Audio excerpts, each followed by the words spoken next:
Hello, everyone. I'm Brian Ballantyne with Connected by Community, brought to you by Ballantyne Capital Advisors.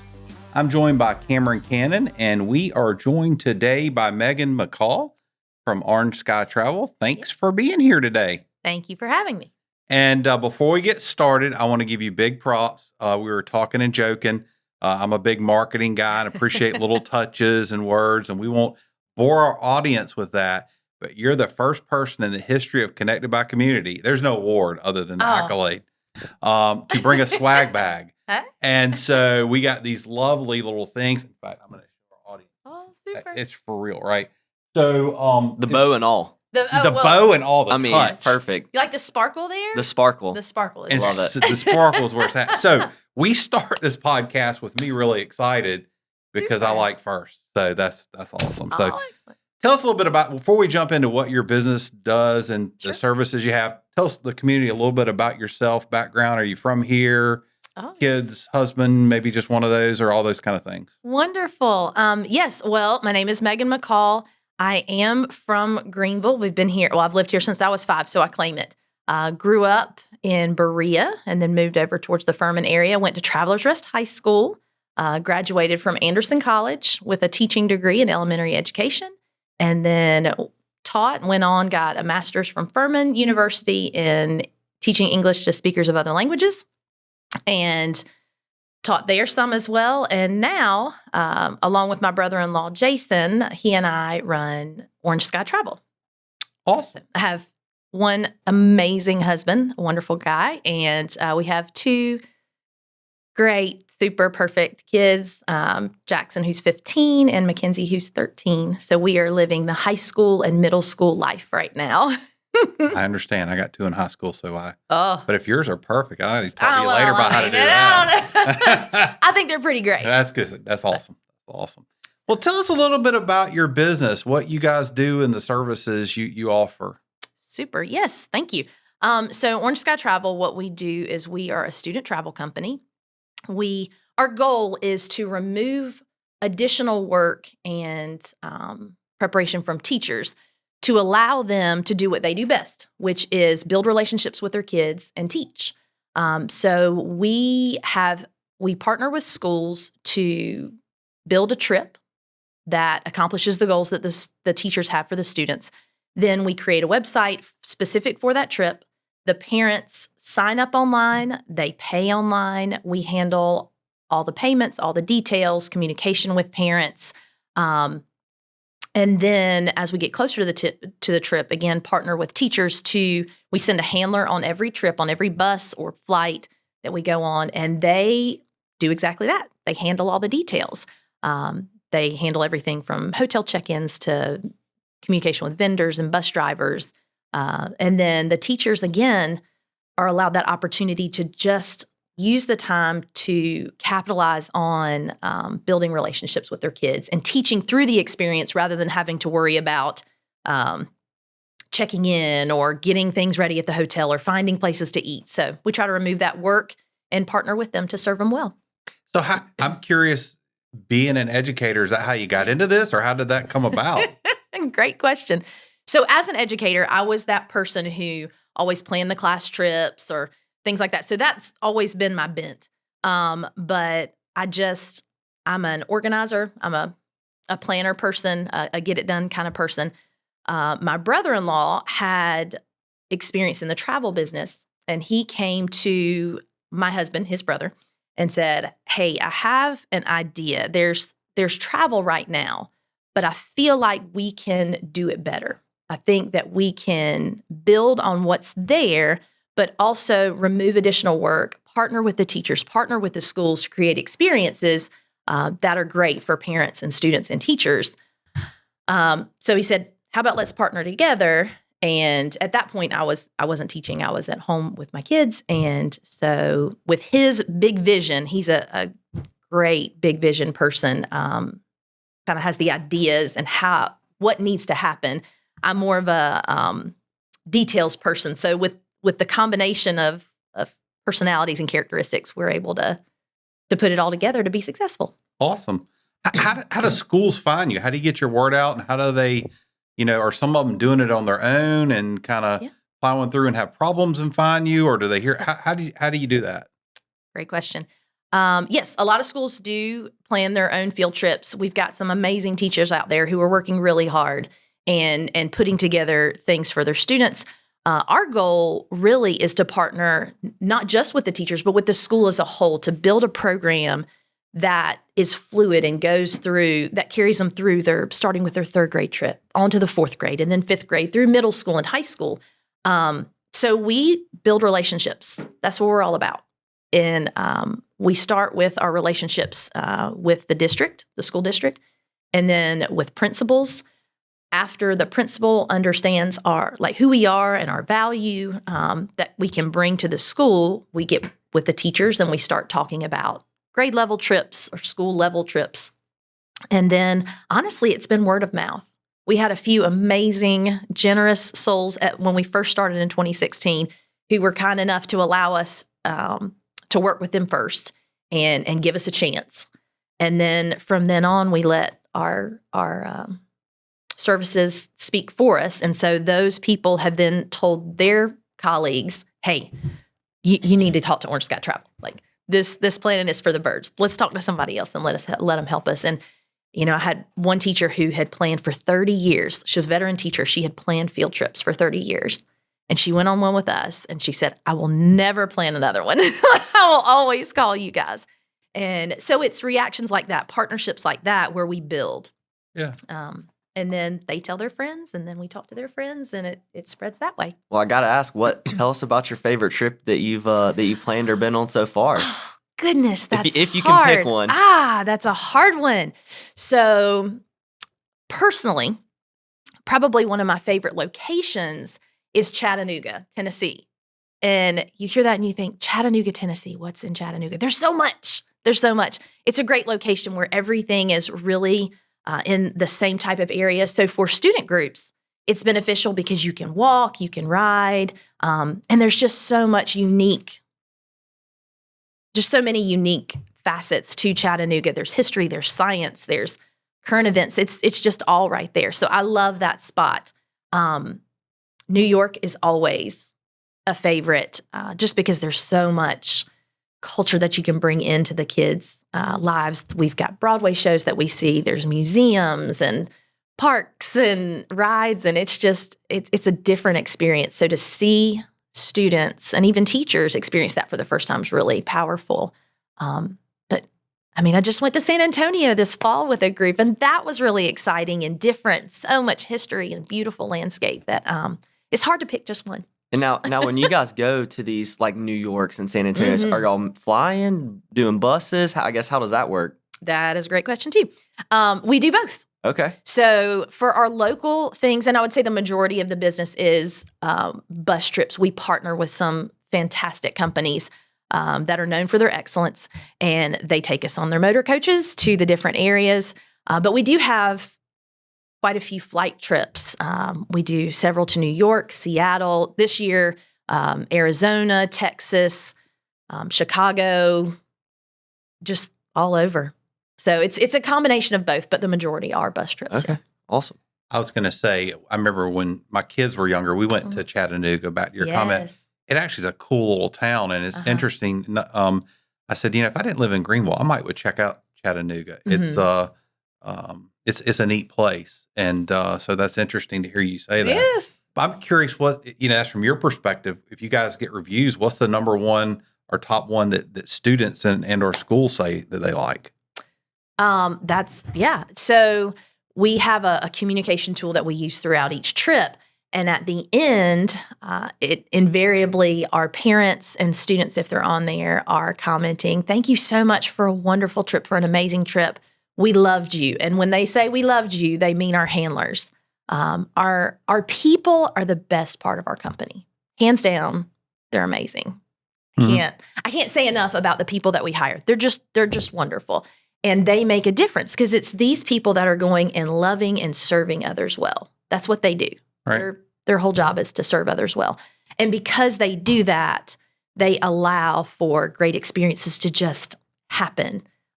So our clients, our students, parents are super grateful for our handlers that go there. The teachers while they also adore the handlers because it helps them when they're on the trip. They also love our inside people and our sales guys who just make it possible for them to not have to worry about all the details, right? And so when they're teaching, it's not, hey, we've got a history test on Friday, and oh, you owe some money. There's that tension, awkwardness that we don't want teachers to be in a position to handle, to have to handle. And so the fact that that's removed from them, and they just have somebody who's on the inside handling all the details and saying, hey, we've gotten this booked for you. We're ready to go. For example, I just was communicating with one of our teachers at a local middle school, and they're going to DC in about 3 weeks, and they have a wreath laying ceremony at Arlington National Cemetery, just super special. And they were very excited to get to have that opportunity. And the teacher said, I didn't even know this was something we could do. So to have her students now get to participate in honoring fallen soldiers, it's just exciting to see. And they're grateful for the different opportunities that are opened up to them that they may not have known about. Well, and I think it's probably a lot like our business. Certainly, we deal with people in financial planning, and certainly people can do aspects on their own. But if we've done it 100 times and they're doing it one, we've seen a lot of things. So when you've done it 100 times and gone on that trip, you're able to share the most impactful things, I'm sure, with all your clients to open up doors they may not have had. Absolutely. So that's awesome. What about the COVID world? How has that changed? Because travel's been difficult. I know we're opening up, but maybe the last 2 years, has it just been less? Have you had to do it different? What adjustments have y'all had to make? So true that COVID has changed everything. For the 2020-2021 school year, it was very, very difficult. Obviously, most travel was not allowed. We had 3 trips out of that were able to go in the late spring of 2021 as things started opening up, compared to the 165 that we had the previous school year. 165 trips in one school year? Yes, that was the 2019-2020 school year.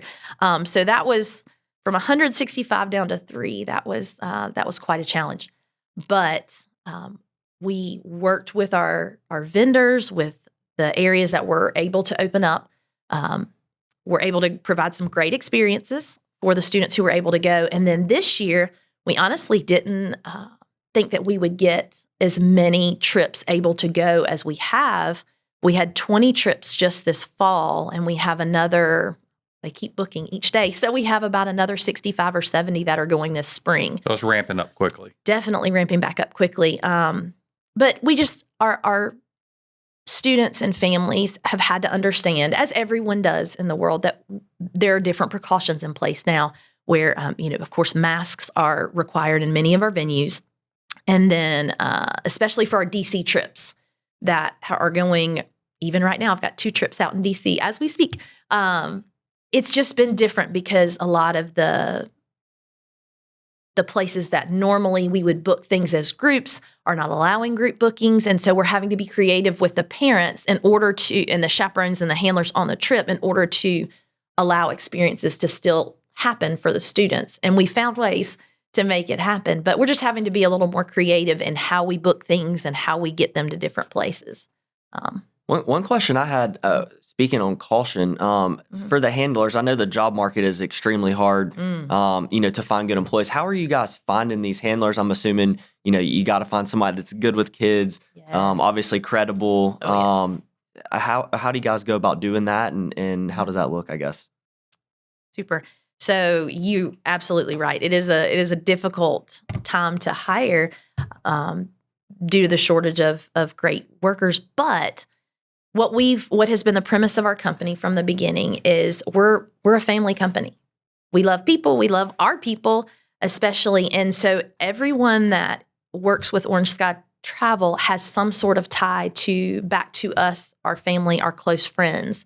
And so basically what we say is the people we love, the people we know and trust, we know who they are, what they stand for.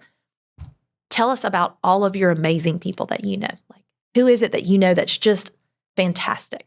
And they say, oh, well, I think this person would be great. And so we talk to that person, and then we interview them, of course, background checks, all that.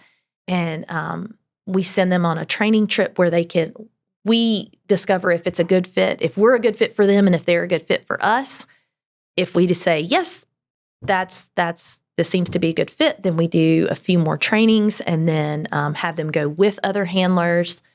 Eventually, they work up to leading their own bus and possibly leading a group of buses. But everyone we know, or all of our people, are truly like family. They're somehow connected to us, and I love that. I love that it's people we know and trust. Yeah, I like that too. And I obviously don't have any children, but from the precaution standpoint, it's awesome that you're going out there and meeting and making the connections. But you can say, hey, I trust this person. This is my friend, or this is a neighbor. And you're also doing the normal stuff of doing background checks. Absolutely. So that's awesome to hear. That's great. Yes. What's different about student travel than for fun travel or business travel? Okay. Well, I plan a little bit of both of those. So student travel, really, you're looking at the experience as a whole, not just what you can pull from it individually, like letting Meghann have this fantastic trip, but how is this class experiencing the trip? How are they being impacted by what they're experiencing in DC or in Savannah or Charleston or New York? And creating an itinerary, creating a trip that brings in the educational component, but also brings in a component of fun. My brother-in-law, Jason, who also runs the business, he is the master of creating fun educational experiences. And so it's really more about combining the two, whereas for individual travel, I feel like when I'm going on vacation, I'm really looking to just relax and have some fun, but there's not always a greater purpose behind it. Whereas the greater purpose is for the kids to learn from it and to take away and have memories that will last a lifetime because it's fun and it's educational. Gotcha. One other question I had that even sparks my imagination on that. Now, are y'all finding these places? Like, is that these places that y'all have been and you go on personal travel and you're like, wow, this would be, like San Antonio, this would be an awesome place to bring a group? Or how are you even finding these places to bring these kids to? Well, it's again a combination. Some of them, yes, we've been to places and we say, oh, this is fantastic. It's chock full of, this is a great history location or this is a great science location. Some of it is just geographically, our base is South Carolina. Most of our clients are South Carolina, North Carolina, Georgia. And so they're looking to travel somewhat close in. And so we're looking for locations that have an educational bent near them. But some are things we've been to, and some we just have heard so much about. San Antonio, we had not been to previously, but after researching it, we said, wait, this is a fantastic place to learn more about American history, to experience some unique scientific anomalies, and then also, just take students out of their regular world and put them in a place where they can learn in a unique way. Well, I'm jealous. I wish my my younger grade schools would have done this, because they would have been a lot better than the trips I went on. So I'm jealous. Yeah, it's interesting. It's one of the things we've tried to do with our kids since they were little is travel a good bit. Yes. And of course, it's been limited in the last couple of years. And I think the experience you get, whether it's either just in the Southeast, all of America, perhaps, hopefully farther along, you get to see different cultures, different people, learn different things. So I think it's impactful for people to do that. So I guess one of the message I'm hearing is if schools have been traveling, reach out. There's help, please do. number one. Yes. And then number two, that things are opening up. And if they couldn't do it, there's more things to do than maybe a year or two ago. Absolutely. And the trips we noticed this year are more local, right? Because teachers are wanting to be cautious, rightfully so, in where they're going and how long they're being gone, and just looking at what's available and what's open at this time. And so they were a little more local, but again, we had 10 trips that are going to DC just this spring from March to May. because people have realized, okay, we're getting back into opening up, and that's just such a poignant place for our nation, for students to visit. But definitely, the opportunity is there. And this fall, we went everywhere from Colorado to Arizona, Texas, Chattanooga, Florida, DC. We went all over even this fall. So it's definitely an option now if people are concerned about openness and availability. And I feel like each day, each week, we're hearing more and more opportunities that are becoming available again. Awesome. I have a very serious question. Oh, goodness. Okay. So Here we go. That's all I really want to know about all this. And this is just between us girls. Okay. And whoever's listening. What is the most difficult age to corral on a trip? Been wondering this since we started, so I've been holding back. Okay. Difficult age to corral. Because they get in trouble. Oh, our kids are so great, though. Not all of those kids. Everyone has challenges, right? Oh, gosh, that's just a difficult question. I'm full of them. I know. So I adore our middle schoolers. I have a middle schooler. I have a 7th grader right now. That can sometimes be a challenge because attention spans can differ in middle school just because of all the changes that go on there. And there's a kind of a fun silliness that comes with it. But we do love them, and that's fun. But that can sometimes be a challenge to corral. And then again, I think, too, the places that you go can either help or hinder the ability to corral your kids. I love it. So that's what I was going to say. With your services and help, you help do that with our Yes. And so it's funny. I'm actually glad to hear you say that because my kids are in high school. Okay. And I've seen the whole litany of what they do. And it seems like high school, they're not perfect, but they grow up a little bit. A little bit, yes. And the middle school, I know when we went to Williamsburg, it's a lot to manage. And not that it is a lot to manage. But our teachers do a fantastic job. And here, shameless plug for the business, this is one of the ways that we come in and are really helpful is our job is to help and assist and come alongside those teachers. We handle all those details so that they are solely focused on their kids. And if a teacher's attention has to be divided in getting everything ready, then that's one less person to help with them. But with us managing all that, you don't have to do that. Then we've got all hands on deck to keep the kids in line. Well, I'll tell you this last thing. So when we did Williamsburg, I didn't understand why we had activities all the way to like 11 o'clock. I'm like, I'm getting to be an old dude. I can't get up at 6 o'clock and go to 11 o'clock. And I realized because when they're middle school, you must wear them out. Yes. And you're corral them by wearing them out. Yes. And I will say, oftentimes Jason will include somewhere in our itinerary time in a park.